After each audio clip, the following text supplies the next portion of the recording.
My name is Patricia Aceves, and I work as the director of the Faculty Center in Teaching, Learning, and Technology.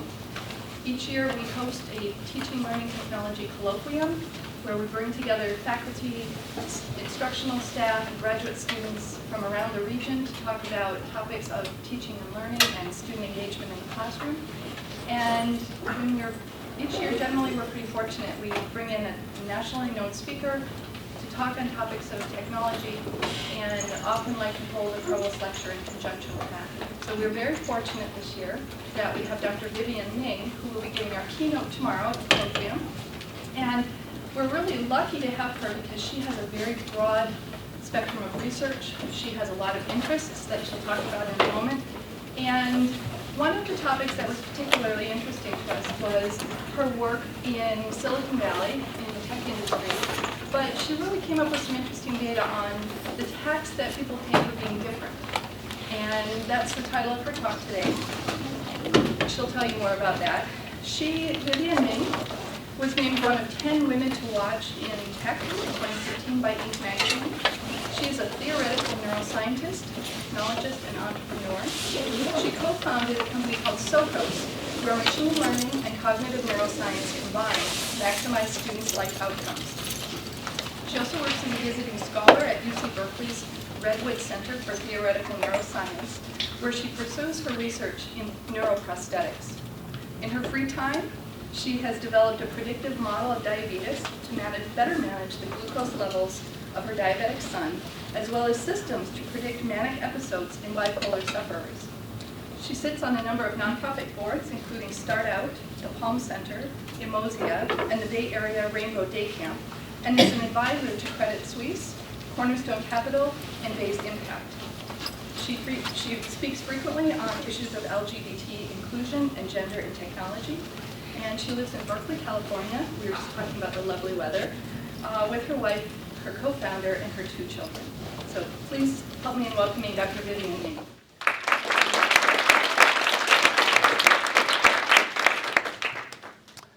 Couldn't have come up with a better introduction if I'd written it myself. I know that for a fact. I do a lot of different things. And what you're going to see on these slides is the fact that at the last minute I realized we didn't have slides specifically for this talk. And that's not a big deal to me normally, but people like pretty pictures. So I thought, why don't I grab some slides from another talk that are relevant to what we're going to do. We're going to zip through a few things on those slides, which I will talk about later. Tomorrow during the education, I'm also going to do a breakout session about some work I've done with Google Glass. So we're going to zoom through all of that and focus specifically on work I've done around this idea, the tax on being different. So let me start with a little story about myself. It gives you some perspective on why I'm interested in the work that I do, which is often hard to describe. I'm a scientist, but I actually spend my days as an entrepreneur. I do a lot of work in nonprofits, but I'm not really an activist at all.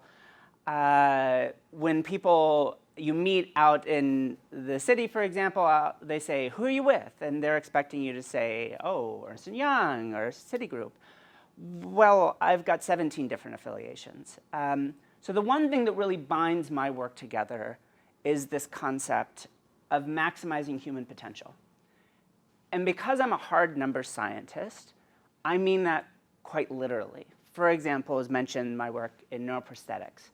Can I literally jam things in your brain and make you smarter? By the way, the answer to that is yes. In fact, we could do it today. We don't get a lot of volunteers, though. So I'll take names afterwards from anyone that wants to participate in some, just a small hole in the skull and then some electrodes. You might possibly, there's some really neat developments that have been made in deploying rats to find people post-disaster with little implants that actually control their decision-making and where to go as they climb through rubble. It may not be the most heartening thing to find a cyborg rat discovering you post-earthquake, but it's an interesting idea, and you too could be a cyborg rat. But that's a separate line of research that we'll get into. So why does this all interest me? I've developed like a handful of different little initial stories to kick off my talks. I'm going to go with this one today, and it's about my first experience as an entrepreneur. So my very first company, long ago, wasn't really a tech company at all. It was called Harddrive Productions, and despite the name, it was not a porn company.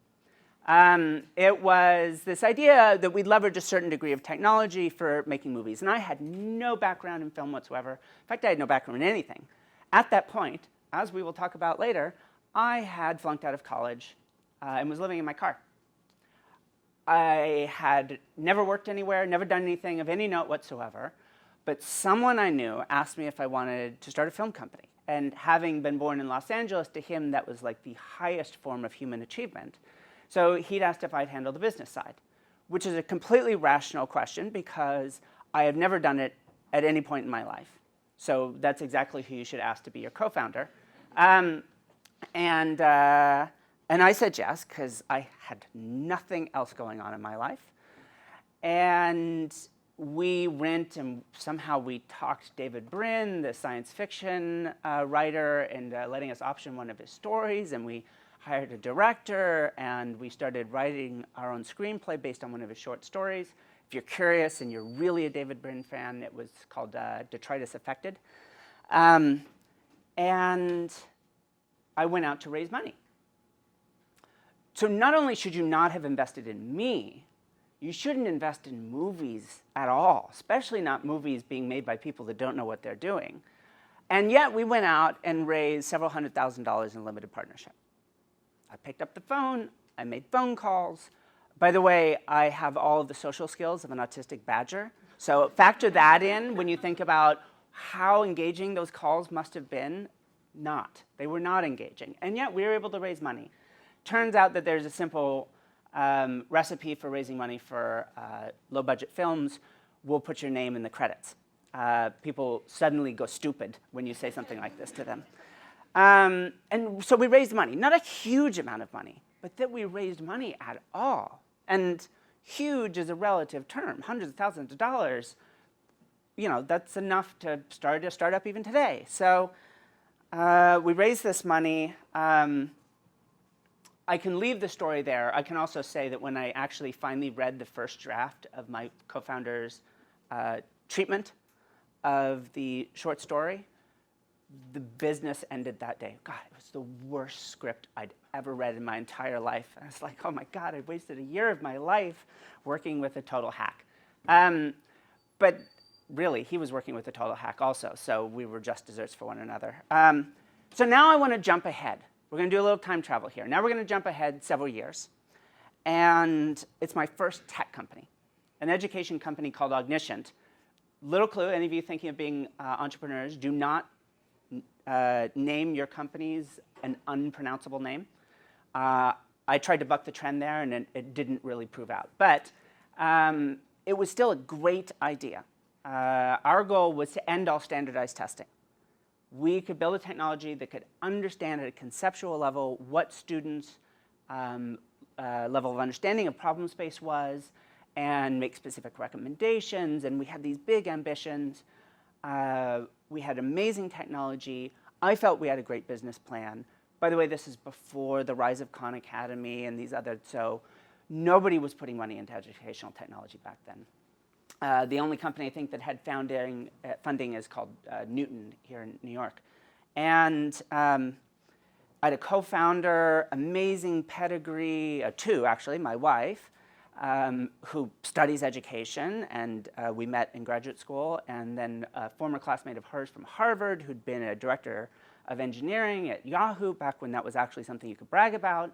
And I thought we were a pretty impressive group. And add in at this point in my life, I was rolling into the room with a couple of PhDs and this amazing body of work behind me.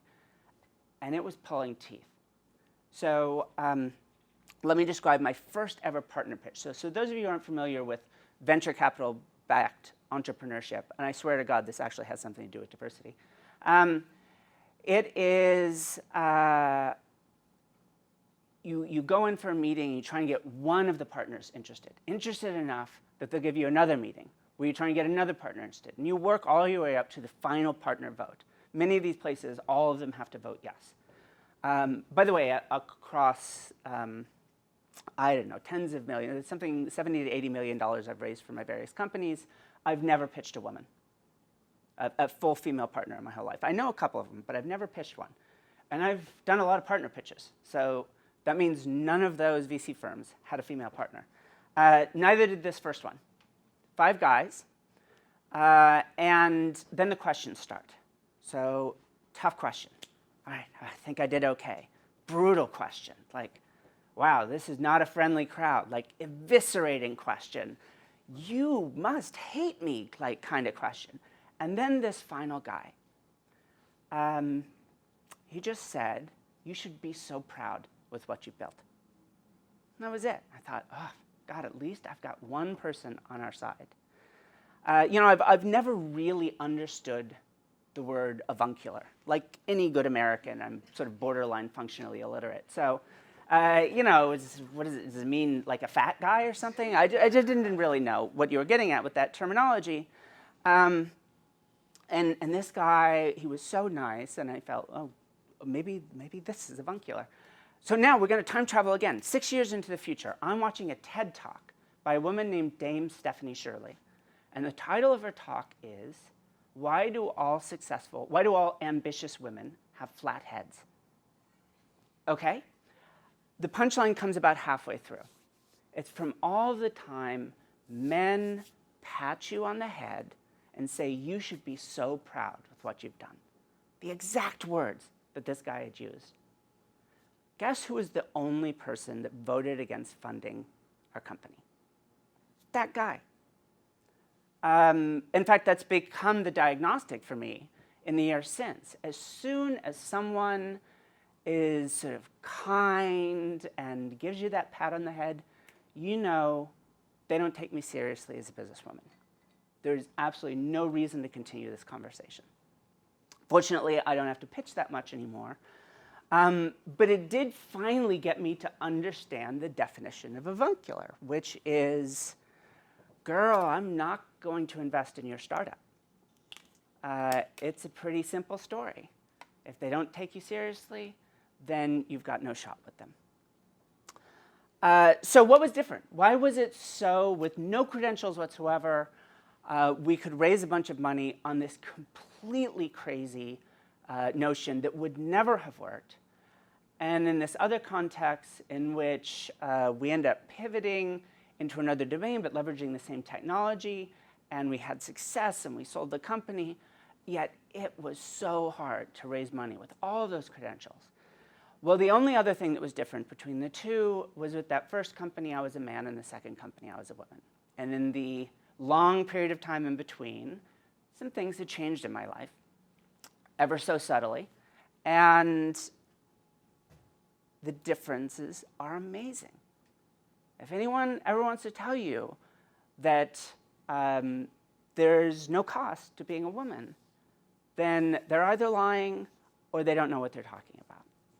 I can tell you about how, during my transition as a scientist at UC Berkeley and Stanford, I had a joint appointment at the time, people just stopped asking me math questions.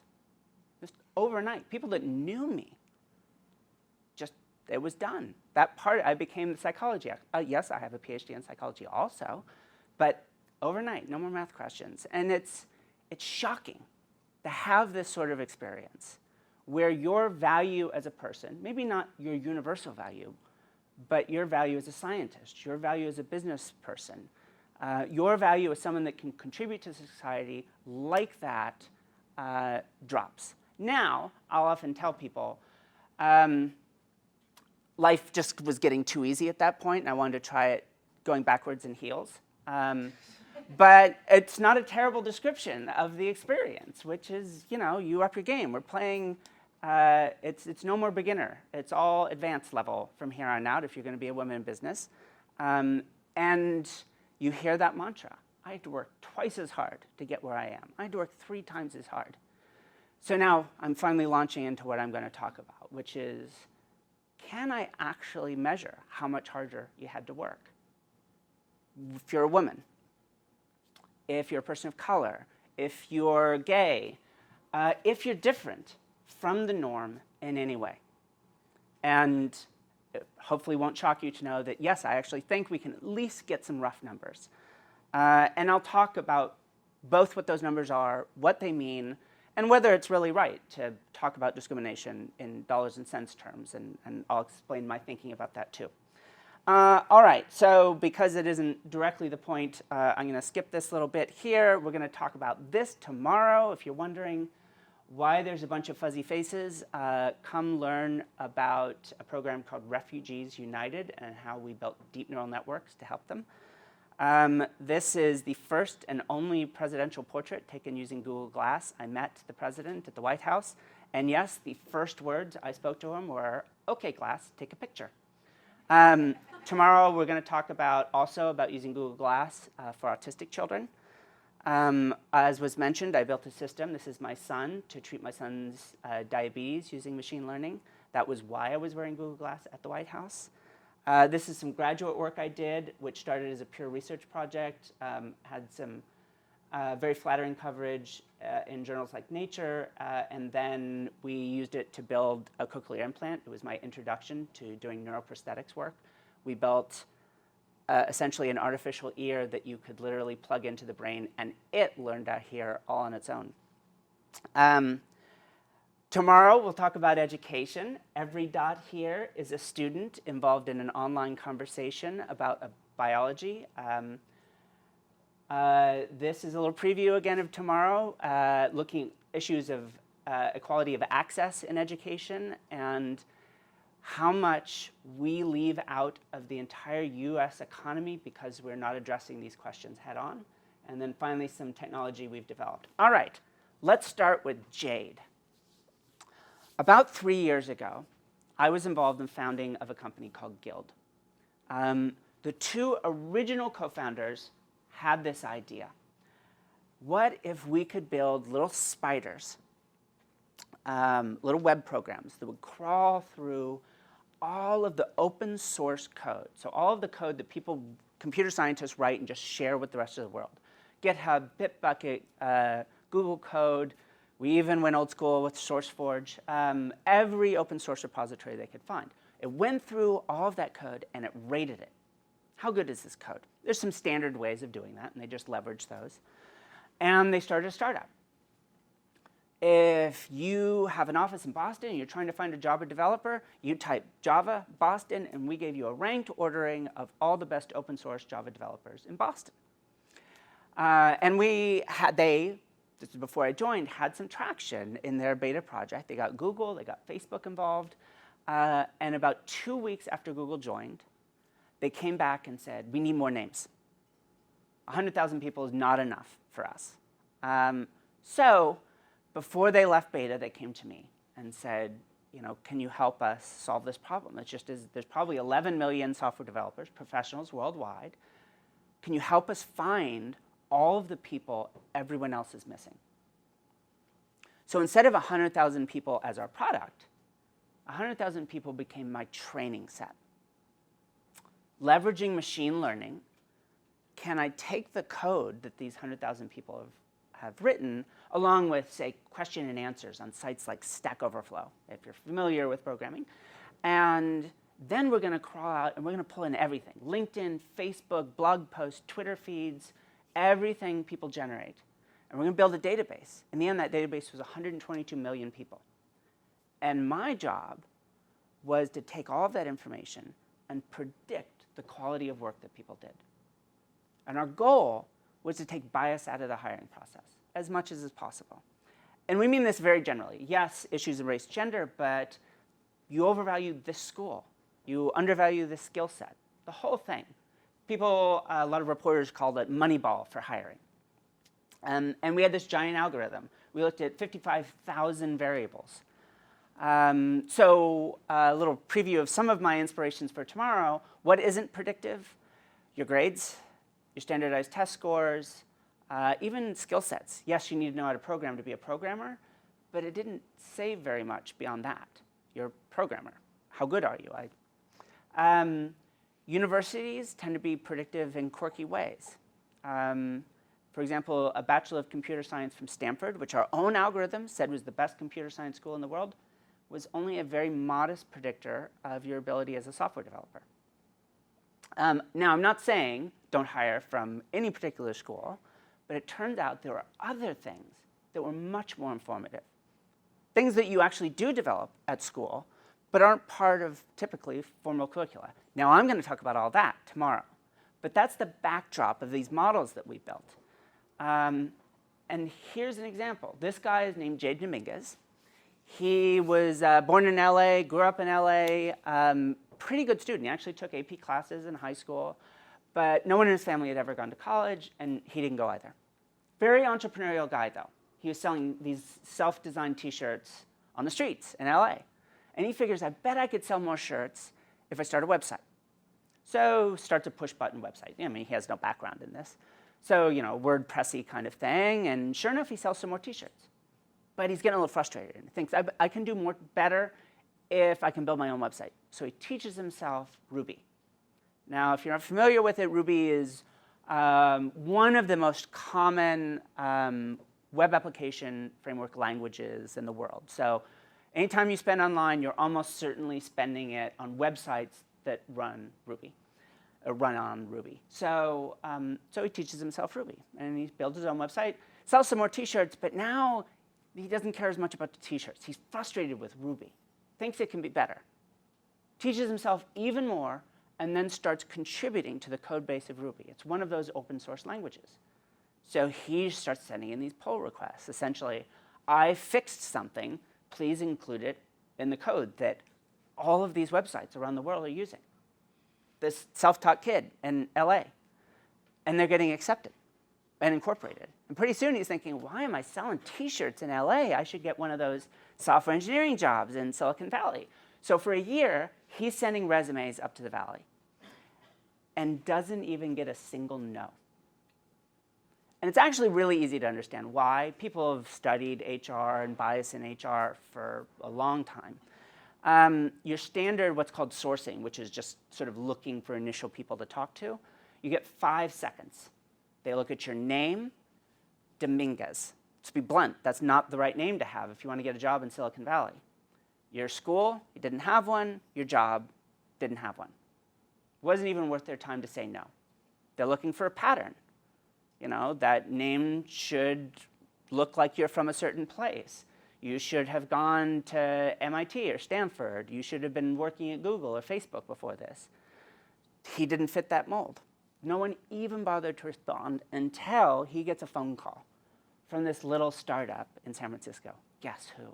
And it said, our algorithm tells us you're the second best Ruby developer in all of Los Angeles. Can we invite you up for a job interview? It was a bit of a risk. He'd never worked anywhere. Maybe he's socially dysfunctional. Maybe it's not uncommon in the software world. Maybe there are all sorts of reasons why he hadn't gone this traditional route. And so we brought him up. He became our front-end developer, our lead front-end developer for 2 years. He was awesome. He was rough around the edges. He was used to making all of his own decisions, and when you work in a team, that's not how it works. But he was great. In fact, it ended up the New York Times wrote a cover story about Jade and me. And 2 years after we hired him, he went and started his own startup. And that's awesome. It sucked a little for Guild, but let me be clear, though. We didn't do a favor for him. We did a favor for ourselves. We got this incredibly talented guy for 2 years, quite frankly, for a steal. And he got to leverage that into something bigger. That was the entire vision of Guild. If you're Google and you start with what the founders decided, you have to come from one of the top 5 tech schools. Note, neither of them actually ever graduated from such a school. But if you didn't come from Stanford, MIT, Caltech, Berkeley, or CMU, they wouldn't even look at your resume. So secretly behind their back, the HR team there called People Analytics, led by a guy named Laszlo Block, run this experiment. Turns out the school you went to wasn't predictive. Just not at all. So what was, they found these really interesting things that were predictive. And so, famously, Google had this reputation. You go and you do all these brain teasers. And then recently, about a year and a half ago, they announced actually it turns out those brain teasers aren't predictive either. This is a little bit more on the education side, but I will give my explanation for why. Go Google how I got my job at Google. And what you will find is blog post after blog post of people talking about how they crammed for every brain teaser question. They boned up on all of their search algorithms. So essentially, their interview process became a test for who's a good test taker, which isn't a terrible skill to have, but wasn't the thing that they had discovered was actually predictive of success. So it turns out, we start to think on the positive side of what we discovered, we've found the same things that Google found, except instead of just with Googlers, we found this was true of 122 million people across software developers, salespeople, designers. It didn't matter. These are a variety of features. My wife and I actually ended up writing a white paper about it called, we coined this term metalearning. But it's the things that are predictive of the quality of work that you do. It turns out they're also predictive of life outcomes of little kids, which again, we'll talk about tomorrow. But in this case, when we looked at what was going on, we found that people that possessed these qualities, some of which you've probably heard of before, things like grit, growth mindset, my own research in endogenous motivation, but a number of others, the ability to understand other people, creativity, problem solving, none of which are on a resume. None of which are explicitly part of education systems, although people are working to try and change that. Jade had all of those. But it wasn't on his transcript, and so no one was hiring him, even though those were the things that were predictive. In fact, you see it all over the place, that these qualities are universals. There are some complexities there, but this is a good example. So we started to focus, how can we give this feedback? I did a project for the Office of Personnel Management. This is essentially the HR team of the federal government. 6 million employees, 20 million resumes cross their system every year. I thought, what if I built a system that color-coded resumes? So I log in as a recruiter, and I pull up a resume, and I see it color-coded based on my own personal bias in my past hiring. Again, broadly defined bias. This university's in red. You're overvaluing it. For some reason, you seem to think you need an Ivy League degree to do this job, and just historically, our data says you do not. This gender's in blue. You're undervaluing it. Guess which one? This skill set's in red, this one's in blue. So in the moment that they log in, they see their own past history bias reflected right back at them. And what's shocking is how often these people are completely unaware of it. I'm going to come back to this idea in just a minute, but frequently we'll see someone, for example, at OPM, there was a job category. It's all code, so I have no idea what the job is. But clearly you had to have some sort of degree to get it. Of the men that held the job, about a third of them had bachelor's, a third had master's, a third had PhD. Every single woman with that job code had a PhD. And we went back to the recruiters and said, why is it you only hire women with PhDs? And their response was, no, we don't. We hire anyone. And we had to actually show them their own hiring data before they would believe us. You've never, I don't mean you have a bias, you've never hired a woman with less than a PhD. And they were floored. The simple truth is that the face of discrimination is not villainy. I'm not saying there are bad people in the world. I've had my own personal experiences around this. But the real modern face of discrimination is us. It's just being human. And until we own that fact, and own it deeply, own it that you have to do something about it. It's not even enough to be aware of it, as research pretty clearly shows. As soon as we own that fact, we might actually be able to change something. Perfectly, no, but something. So let me tell another story. This guy is named Jose Zamora. He wrote a blog post a couple of years ago telling us somewhat of a similar story to Jade. Jose was, so he claimed in the blog post, sending out 100 resumes a week and getting no responses. So I never got clear whether he did this on purpose or an accident. He drops the S out of his name. And so he claims Joe's getting all of his job offers that Jose wasn't. So this goes viral, gets picked up by Huffington Post, picked up by USA News and World Report. I, apparently at the time the only person doing big data research in labor markets, I get a call from USA News, and they say, is this plausible? I'm like, are you telling me you haven't heard of the 1,000 research studies where if you put a male or female name at the top of an identical resume, you put a Caucasian-sounding versus African-American-sounding name at the top of an identical resume, they get valued entirely differently? Here's, by the way, my favorite one. You put a male or female name at the top of a work history, and then you show it to actual hiring managers appropriate for that work history, and you ask them to say whether or not they'll give this person a promotion, and if so, how much of a bonus they'll get. And unsurprisingly, men are much more likely to get the promotion. Again, identical work history, much more likely to get the promotion, and when they do, they get a bigger bonus. No problem. I'm from Silicon Valley. If you're unaware of this fact, it is the world's greatest meritocracy. Go ask any billionaire. They'll let you know. I frequently get to talk to them about this. And so great, meritocracy. We're going to emphasize this. In fact, I will confess, at Guild, we had it written in 300-point font on the side of our world. In fact, it was the sort of tagline for our company. We bring meritocracy back to tech hiring. So we emphasize meritocracy in this particular experiment. Doesn't matter, explicitly, implicitly, either way, and it actually makes the bias worse. Which, it's like, what? What's that?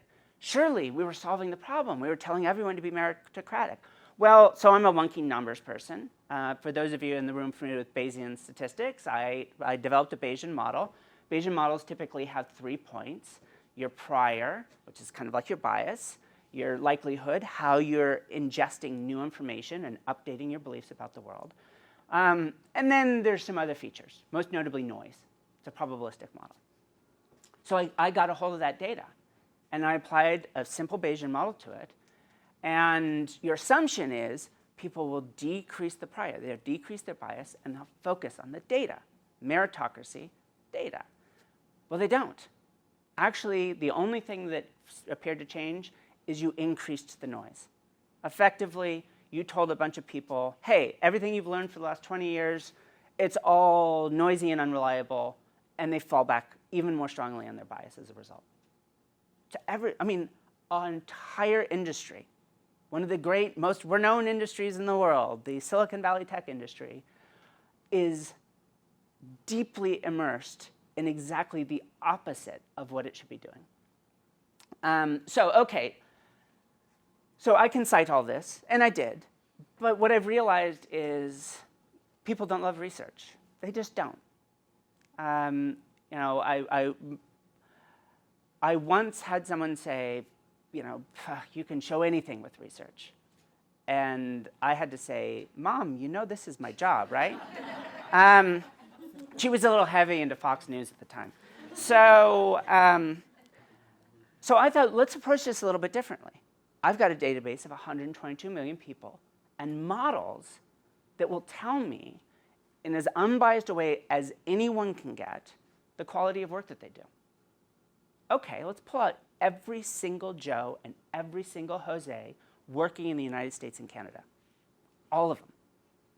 Turned out we had, I don't remember the exact numbers, I think we had about 150,000 Joes. No Josephs, like Joe. And about 100,000 Joses. So when I say working, I mean professional. We were looking at professional digital footprints. So obviously, we're leaving out whole swaths of people from both sides of those aisles. But this is our focus on our product side was professionals. So we have all of them. Right off the bat, do we see anything interesting that pops out? Actually, interesting enough, Jose is more likely to be an MD than Joe is.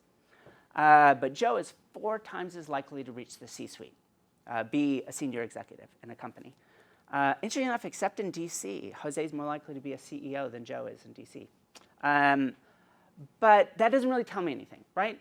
If I go talk with the Fox News crowd about this, oh, they're different, you're not apples and oranges. I've got the models for the apples and oranges. We want apples and apples. Okay, let's take an idea from economics, signaling theory. In fact, this is big in education. Is the point of getting a degree from Harvard actually about learning something or about signaling to the world that you're from Harvard, give me a job? I will leave that debate aside and simply say this is a pretty standard idea. You need a signal law. In fact, probably the best explanation, the one I like best about signaling, is the male peacock. Right? They have this big, elaborate, ridiculous tail. I mean, what a waste of energy. But when the male goes out there and shows off its tail in a display, it is communicating to all the females around, look at how awesome I am. I can afford to waste all of this energy on this ridiculous Porsche tail, and you should come mate with me. And so that's signaling. What is the signaling incumbent on Jose to get the same probability of a promotion for the same quality of work as Joe? So we looked at a lot of different things. I have a particular interest in education, but this isn't the only way to cast it. Turned out to be competitive in the tech industry, Jose needed a master's degree or higher compared to Joe with no degree whatsoever. So in other words, Jose needed 6 years of extra education, even though he's doing the same quality of work. That's 6 years of tuition cost, 6 years of opportunity cost, the salary of being a software engineer. That's a lot of money. That, when you add it all up, I like to think of as a tax, the tax on being different. And for Jose, that tax is about $500,000 to $1 million, largely paid over the early part of your career in having to go longer to better schools to have essentially a more sterling resume. Not to grow, just to prove who you are. And it's a terrible tax because it doesn't pave roads, it doesn't build bridges, it doesn't pay for defense. This is just heat loss in the economy. It is a failure to value other people, which is a curious thing. If I want to add up two big numbers, I'm not ashamed to say that I break out paper and pencil. Actually, I'm even lazier than that. I break out NumPy. We do this in multidimensional arrays. But somehow we've convinced ourselves that I can sum up the value of a whole human life at a glance. And so it's interesting.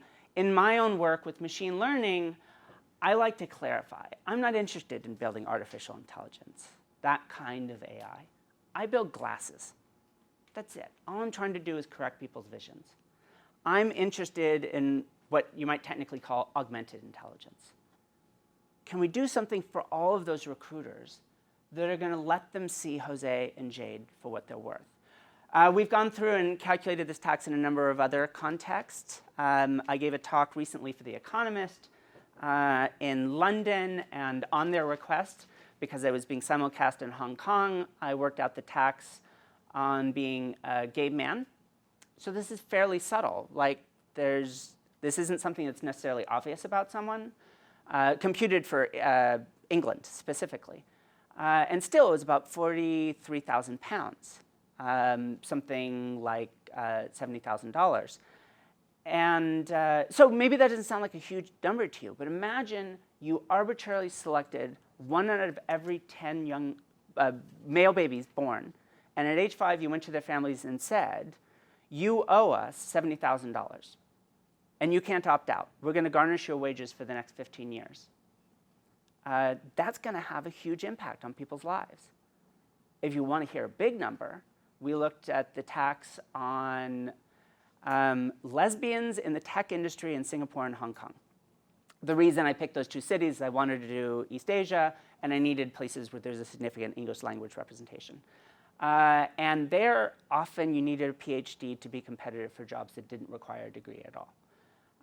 So the tax there comes out to roughly somewhere between $800 and $1.3 million. And again, you can't opt out. There's no libertarianism here. You can't move to Montana and refuse to pay the tax. As it turns out, one of the best ways research has shown has to combat this is to essentially over-armor. Do what I did. Go get a bunch of PhDs, do a bunch of fancy work. Turns out, the more impressive someone's resumes gets, the less people feel biased towards them. But that's not a solution to anything. Like, why are we insisting people go out there and overwork to underachieve? In fact, I think one of the biggest factors in predicting life outcomes, according to our research, is the belief that your hard work will pay off. There was a pretty high-profile Science, Nature, PNAS paper, I can't remember which one it was, that was totally miscast by the press. Women think they can be leaders in the business world, but don't want to be. That was the way the press presented this finding. Go read the paper. You could say almost the exact same words. If you just inflect it differently, you'll see what the paper actually said. Women think they can be leaders in the business world, but they don't want to be. I have to be that kind of person to be a leader? Why would I want to do that? I have to be a jerk. I have to be I have to question why in all this discussion of leaning in, we're so focused on dysfunctional leadership traits. Why can't we value people for who they are? Collaborative leaders on diverse teams outperform. It's found over and over and over again. If you have at least, this was some research we did while I was an advisor at Credit Suisse. If you have at least one woman on your board, on 4 different measures of shareholder value, you see a 3% increase in return to shareholders. You have 3 or more women on your board, that goes up to a 5% increase. Some really great research came out recently about diverse school experiences. They compared a homogeneous class, sort of white, middle class, versus a heterogeneous class. And there's a lot of nuance here, but largely they looked at how this class progressed over time. And what they found was not only did, on average, the heterogeneous class outperform the homogeneous class over the course of the year, but at an individual level. So one way to explain that would be, okay, maybe the low socioeconomic status students really benefited from being around the more privileged students, but the more privileged students suffered a little bit. And the net trade was the entire class did better. No, it turned out everybody did better. Everybody, when exposed to new ideas and different ways of looking at the world, performs better in the medium and long term. Actually, these teams underperform in the short term. And it's actually, in some ways, pretty easy to understand why. You get a bunch of people that speak a different language, whether figurative or, in many cases, literal in the tech world. It takes time to build trust. It takes time to understand why other people do things if they're not like you. But once you build that trust, turns out that is Google's new mantra. It's their 3rd generation of people analytics. The #1 predictor of success inside Google is team-level trust. And their whole focus is how they develop it. So here's my problem with that. If you really want to understand Silicon Valley, go watch 2 movies. Or you can also read Creativity, Inc. I think that's it's genuinely a good book on the creative process out in the world. But if you read between the lines, it also tells an interesting secondary story. So the 2 movies are Ratatouille and The Incredibles. I love the movies. My son loves The Incredibles. It's nothing like watching a movie with your son and then he starts like jumping up and down and cheering in the middle of the movie. I just don't feel that way about movies anymore, so it's nice getting the vicarious experience. But you watch them, and here's how I'll cast it. Anyone can be amazing. I think that is part of the heart of Silicon Valley. Anyone can be amazing. And it sounds great, but there is a giant out there, which is, so we just need to find those amazing people, and we don't have to worry about anyone else. It's this very sort of Randian, let these exceptional people solve everyone else's problems and just please get out of our way. I've worked enough in this space to appreciate the value of incredibly creative people. In fact, there's this terminology of the creative class. And there's something to it. But a real statement should be everyone can be amazing. And we own the problem of making certain that it's true. It is far too easy for Google and Facebook to say, just let us hire the best people and we'll go solve problems. And they want to hire Jade. They want to be able to find people like this. But how many Jades are in the world that taught themselves to be a world-class programmer? How many people could be like Jade, but never got the chance? I mean, there are exceptional things about his personal story that got him where he was. And when we talk about a company like Coursera, and one of their big bragging rights was a kid in Mongolia who took Andrew Ng's machine learning course and became the first ever student from Mongolia to be accepted to MIT, largely as a result of that. That is a wonderful anecdote. But that is not changing the world. What about all of the other kids that never had a shot? The majority of people that show up at a Coursera class already have college degrees. You are helping decide who goes to Brown versus Princeton. You're not really changing the world. How do we make certain kids stay in school? How can we make certain people, the life story that a baby is born with is the one that we preserve throughout their life? How do we create in them the belief that their hard work will pay off? The real truth of that statement isn't that people don't think they can do things. It's they don't think it's worth it. I can work 3 times as hard as everyone else and still not get the job, still never get funding for my company, never make progress in this world. Why should I bother trying? You don't have to know my little thing about the taxon being different if you're a Jose growing up in San Jose, California, right in the shadow of the tech industry, to think, what's the point of trying hard? Because nothing I do is actually going to make a difference. Actually, there are some things you can do that make a difference. I got one more thing I'm going to finish with here, but this one more interlude. There's a known phenomenon for decades and decades. High-performing students from underrepresented populations get accepted to top universities, and then they don't go. They stay at their local university or even the community college, and for decades, these sort of armchair philosophers have argued, oh, it's cultural. Black students are different. Hispanic students, it's economic. They can't afford to leave their families. And finally, a few years ago, someone did a piece of research that just seemed like the most obvious thing to do in the world. Some go and some don't. What's different? Turns out there's no economic difference. There's no cultural difference there. In fact, of the dozens of variables that they looked at, only 3 were predictive. And the number one, far and away, was that someone from their community had gone before them, someone they actually knew.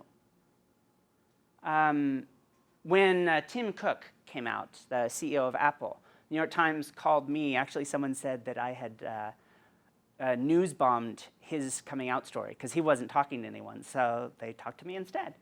And they asked me, did it really matter? And I said it didn't matter to anyone in tech because the truth is we all knew. He just wasn't open about it. But if you're a young kid, gay, growing up in Alabama, which is where Tim Cook is from, then maybe it actually does mean something. But actually, it doesn't mean as much as if you knew someone, the friend of your older brother who, moved to New York and came out and is a banker on Wall Street. And you think, wow, there's no one like me back home. But there's someone who is. There's someone who can achieve. And Jade told me this story, his first holiday back home. And he did the classic experience. He told his dad how much money he was making. His dad said, I've never made that much money in my whole life. But then he came back up and he told me about how he's hanging out with some friends. And they were saying that he was the first person they'd ever known that had gotten a job in Silicon Valley. And we realized that's the same as this education research. This guy had totally bootstrapped himself. And now he was creating this whole new story back in his neighborhood in LA that you could do it too. Except the one thing that was hindering that story is that meant you really had to do it. You had to fight upstream against everything working against you, and then have some random company find your code, run some AI on it, and say you're worth hiring. Still not the greatest pitch for putting effort into your life that I've ever heard. This is some neat research. I'm going to skip over it for right now, but it tells a very different story than the typical story about how you create a pro-growth, business-friendly economy, which typically people take to be low taxes, low regulation, very laissez-faire. Well, then why do all entrepreneurs move to high-tax, high-regulation cities? How many jobs get created by those entrepreneurs? How many jobs get created by entrepreneurs that left their hometowns because they saw no way that they could be a leader back where they were born? Turns out, rather than explain the slide, I'll just say that just looking at LGBT entrepreneurs, fairly small group of people, over the last 10 years, they founded something between 1 and 3 million jobs. Talk about an impact. Those are jobs the Department of Labor don't track. They only track actual jobs moving from California to Texas in the form of a call center. That's moving from Texas to California or New York in forms of a headquarters job. And the only reason they moved and took those jobs with them is because they weren't valued back where they were born. So I'm going to finish with this. It's a TED talk I gave, and it's about what's actually predictive in life outcomes, or at least one dimension. And this one's endogenous motivation. So TED does not like you to title things like endogenous motivation. So our title instead is The Fanatic. Anyone know who this is a photograph of? No skaters in the house? Rodney Mullen, did I hear that? Wow, all right, you're number 2 of like 20 talks. You're the only. So Rodney is probably the greatest skateboarder of all time. From the late 70s to the early 90s, he defended his world championship 59 times. And in the midst of doing all of this work at Guild and predicting career outcomes, we were starting to find the same things were predictive of 20-year-old software developers and 30-year-old salespeople and 50-year-old CEOs. And then I get invited down to Red Bull, to the US headquarters. And I don't drink Red Bull, so I was a little curious about why I was going down there. They were running an internal conference on human potential. And I got to work with their extreme sports athletes. And sure enough, it's predictive of them as well. Needless to say, it isn't grades. So I sat down. I was starting to get some insight into what was going on here. So I sat down with Rodney, and I don't care about skateboarding, no offense, but what I wanted to know is, what did you do after you won a world championship? And he said, oh gosh, or he sort of hunched down. He has his own TED talk if you ever want to see it. It's pretty cool, but he's like always moving and kind of weirdly hunched like he's on a skateboard all the time. And he says, well, Tony Hawk and I, we go to the after party and drink some champagne, and I don't know, 20 to 30 minutes later, we'd be out back practicing new moves. Like, in the relatively short time I spent with Rodney, I can say he liked to party. He was not skipping the party. He was doing this because that's who he is. When I had an office at Berkeley, there was a young professor there, an associate professor. Her office was at one end, and her lab was at the other end of the hall. 3 or 4 times a day, she'd run past the door. Because there was an emergency? No, she was an education professor. There's no emergencies. Sorry. No, it was because it was a waste of time. Why walk down the hall? I'm done in my office. It's time to be in the lab. So she'd run. She'd run past everyone voting on her tenure. And often I tell people, if you want to go into the sciences, that's your competition. I don't care how smart you are or how ambitious you are. She's there because she desperately wants to know the answer, and she wants to communicate it to the world. He is who he is because in the midst of his own party, his 40th world championship, no one's going to beat him. The idea of fun is going out back by himself and practicing new moves. In fact, it turns out, if you really want to know inside an organization who are your highest performers, good rule of thumb, what do they do when they don't have to do anything? What salespeople, have you ever heard, I don't know if anyone here has been in sales. Unfortunately, as a 7-time entrepreneur, you kind of have to be, whether you want to be or not. And every company I've been involved in is on a sales cycle. Every 30 days or 90 days, roughly, you just add it all up. Who's made the most sales? Who's made the fewer? If you got the most, you get a bonus. If you're in the bottom 3, you get fired. I don't know why anyone goes into sales. But this is the way it works. Highly incentivized. You get more money or you get fired. So who makes a sale the day after the end of the sales cycle? When, if anything, not only does nobody care, your VP of sales may be pissed at you. I got to go to the board tomorrow. You could have booked this yesterday. What are you doing? You're killing me. Every incentive says take a break. Forget about it. The product's already ready for release. Who cares? Stop writing code. Fanatics are at it all the time.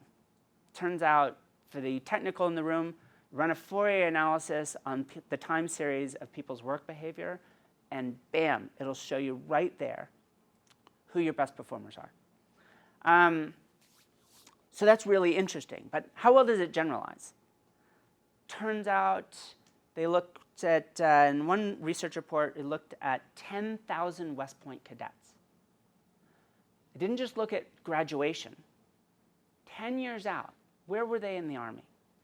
What rank did they have? Had they even stuck it out? Grades, by design, are a perfect predictor of graduation rank.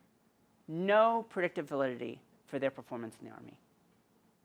Endogenous motivation was both a strong predictor of graduation and of rank attainment 10 years out, number of awards accumulated, and how far they actually got, whether they even made it 10 years in the first place. Exogenous motivation, that's that sensitivity to praise and punishment, to incentives, it's a negative predictor of both. In fact, it even appears to undermine endogenous motivation when you hold both of them simultaneously. So, are you in school to brag to your friends you're in school? You're actually undermining yourself when you do that. Are you in school because you're desperate to grow? You really want to learn something? This is the thing that's predictive. I often describe my life as a series of terrible career decisions. I have turned down some of the most awesome jobs in the world. I mean it. Like director of algorithms for Netflix. I would have reported directly to the CEO, and my team would select the people that stars in the TV shows. And that's exactly what I wrote about. This will have to be another in a long line of terrible career decisions. Because that's not where my heart is. It's not what I do. And unfortunately, as we might chat about in a moment here, I learned the hard way that if I'm not doing it for my purpose, I'm really not going to do it at all. Selling ads, unfortunately, just does not excite me, no matter how much money people offer. And boy, do they offer a lot of money. Sorry, kids. It's not going to be, tuition is on you. This is the heart of my work. And what's great, and we'll connect through to our conversation tomorrow, is these same qualities that predict the career outcomes of everybody, regardless of what your background is, or where you come from, the color of your skin, your gender, your accent. These are universals. They're also predictive of the life outcomes of 4- and 5-year-olds. And they're intervenable. You can change these things. Not easy, but you can. I can't change the zip code you were born in.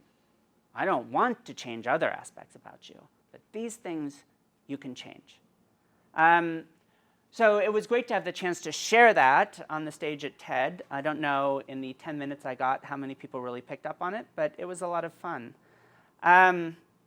So this, I think I won't end on this slide, but it tells a bit of a story, because this is me when I was little. Seems cute, but let me tell you, this is an unhappy kid. And it took me a lot of time to sort of find my own endogenous motivation and buy into that. It may not seem like much of a solution to me to say that the only thing you can own about your individual experience around discrimination is to stay true to yourself. But I think you hear this a lot, you know, bring your true self to work, bring your authentic self to work. I just want to say we ran the numbers on 122 million people. And things like that were far more predictive of your life outcomes than what school you went to, or what your grades were, or what your resume looked like. So I'm not saying it is a platitude. And I'm not saying it's easy. And as we will, I think, discuss in a little bit, I'm also not saying you have to be a good person. I'm pretty borderline there. But these are the things that are predictive. So let me see. This is work I did. We built a cultural model of companies, 60,000 companies from our 122 million person database. Every dot here is a company. And then it turns out people that were good cultural fits for companies stay 60 to 80% longer on the job. You should hire for Metalearning and cultural fit. Who cares whether they know how to do the job? Stay 60 to 80% longer. Take 6 months and train them. I wish companies did more training internally. Hire people because they can be great, because everybody can. And then show them how to do the job. Though we need to own that, by the way, ourselves. I do a lot of work nowadays in South Africa and a lot of work around the impacts of artificial intelligence on labor markets. And productivity-wise, that is a beautiful story. Socially, it is a nightmare. It will be hard in America. It will be hard in Europe. In a lot of parts of Africa, it will be catastrophic because none of us have the institutions in place to make certain that everybody can be amazing. And by the time AIs start sucking up all the automatable jobs in the world, if you're not part of that amazing crowd, there simply won't be anything for you to do. This is my daughter. I don't have anything to say about her except that she's completely awesome, and I feel terrible about showing a photo of my son without showing a photo of her. But there is this idea of engineering environments for success. This idea that if incentives are actually a negative, you know, I'm going to give you a bonus, you do that job well, or I'm going to fire you. If that undermines your long-term performance of your organization, what do you do? In fact, there's a bigger picture here in the issue of bias and diversity. If all of this research I talked about, like having women on your boards, having diverse teams, all that stuff, you can believe everything I just said, and you should, because I'm right about everything. Still, you've got 2 resumes in front of you. And shit, the white guy looks like the better hire. What are you supposed to do? How do you make a decision when you don't know what your own bias is? None of those people at the OPM did, or very few of them. What do you do when you feel like you're making an honest decision and you're failing? So a big part of my work nowadays is very similar. In the education context, it is, parents, what should you do right now, given that we're going to predict out across the outcomes of your child's life? So how about I have a student, and let's be frank, if I've got a lecture hall of 100 kids, I don't know any of them. It's just me, unfortunately. So how would I know how to get the most out of them? So we've built tools to help in those contexts, or even in the workplace. You're about to go on your one-on-one with Maria. Here's what you need to focus on to get the most out of her. And it's been a big piece of work. And the amazing thing is we've gotten a lot of buy-in and support from the technology industry and the finance industry. We're having talks in Asia, in Europe. But this isn't easy. Connecting the big story that diversity really matters. It is a genuine, bottom-line, self-interested good with what am I supposed to do right now is not a trivial problem at all. So normally I sort of close with this bit, but since I didn't really talk about them that much, I will just say my philosophy about building products across 7 startups has been build superpowers.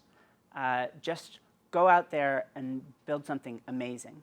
Let me put it this way. I wore Google Glass for almost 2.5 years every day. And the reason is because I knew from anywhere in the world that my son was healthy. You want to get me to wear a fluorescent blue computer on my head every single day? Give me a superpower.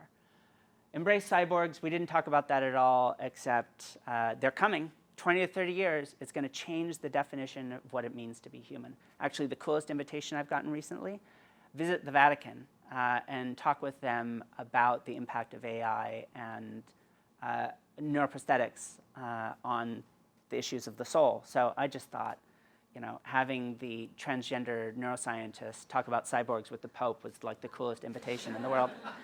Fight taxes. I don't mean being a libertarian. I mean, like I said, you can't opt out, but you are part of an organization that can act differently. Be a part of that conversation. Foster fanaticism, not just in yourself, but in other people. Someone's geeking out about something, be right there with them. Hold your nose if it's really boring, but foster it, because you benefit. When everyone has the chance to really feel trusted and valued, everybody performs better, which means you do. And then the last one is reincarnate. Given my life story, oh, it's not here. I'm just going to have to talk through it. Anyone here ever heard of a cartoon called Saturday Morning Breakfast Cereal? Nobody. I like to think of it as dirty jokes for physicists, which is typically what it's about. But every now and then the guy gets a little philosophical. It's a webcomic. If you're interested, go check it out. This strip was called Many Lives. And it starts with the panel.